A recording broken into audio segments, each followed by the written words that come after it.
Bonjour et bonsoir à tous, je suis de retour parce que je sais que j'ai mis beaucoup de temps à refaire une vidéo parce que j'avais cours, déjà ça c'est la première chose.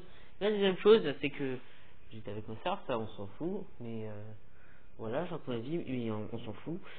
Troisièmement, j'ai terminé à 17h, donc voilà, donc j'ai pas pu faire de vidéo. Donc là on va faire le sujet de SCP qui est un SCP de Dr. Bob d'ailleurs, que Dr. Bob a déjà fait. Le SCP 446, le mannequin humain qui le place sur Safe. Alors déjà, je vais mettre la vidéo du Dr. Bob en description, sinon c'est pas drôle. Le Dr. en français, hein, pas Dr. en anglais. Donc je vais vous lire la procédure de commandement spécial. SCP 446 doit être gardé enfermé dans son casier et ne doit être retiré que pour les essais.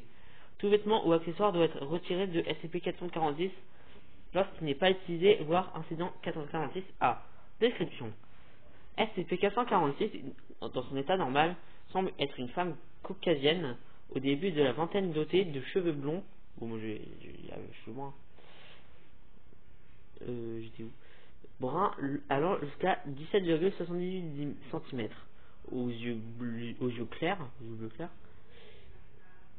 Et la peau claire, un tatouage du logo Marshall, Carter et Dark est visible sur la partie inférieure de son dos. L'entité mesure 1,75 mètres, 1,75 m, et pèse 52,16 kg. SCP-446 est anatomiquement correct, du moins à l'extérieur.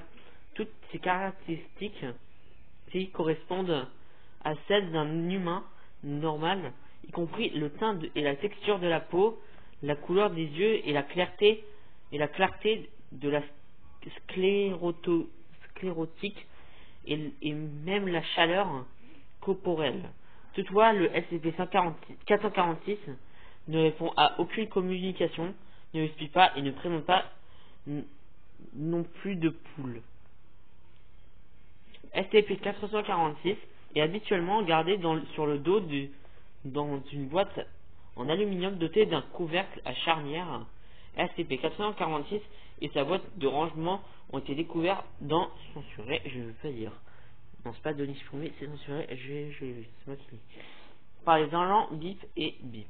La boîte de rangement elle-même n'a rien de particulier, si ce n'est un simple étiquette, simple étiquette, je fais en con, blanche énumérant les menus de SCP-446.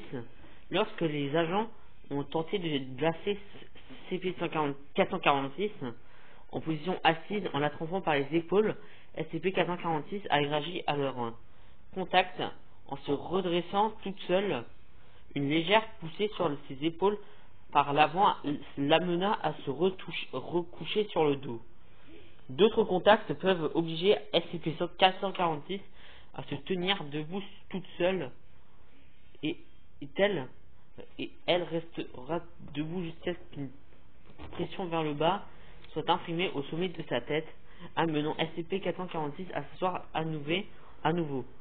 SCP-446 ne bouge généralement pas sans qu'on l'y invite, bien que ses yeux suivent la personne la plus proche, établissant si possible un contact visuel. Il est également possible de déplacer et positionner les membres de SCP-446. Une fois en position, ils garderont indéfiniment la pose établie. Cela fonctionne même dans le cas où un équilibre délicat serait nécessaire pour une personne, comme par exemple se tenir debout, sur un pied ou même une main. Les tentatives de pousser SCP-446 ont exactement l'effet escompté. Il ne cherche pas à préserver son équilibre et tombe tout simplement.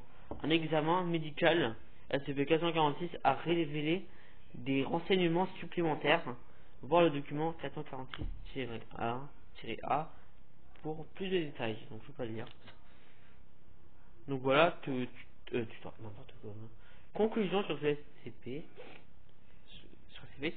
Bon, ce SCP, il est pas très intéressant. Il est juste la vidéo juste pour le plaisir.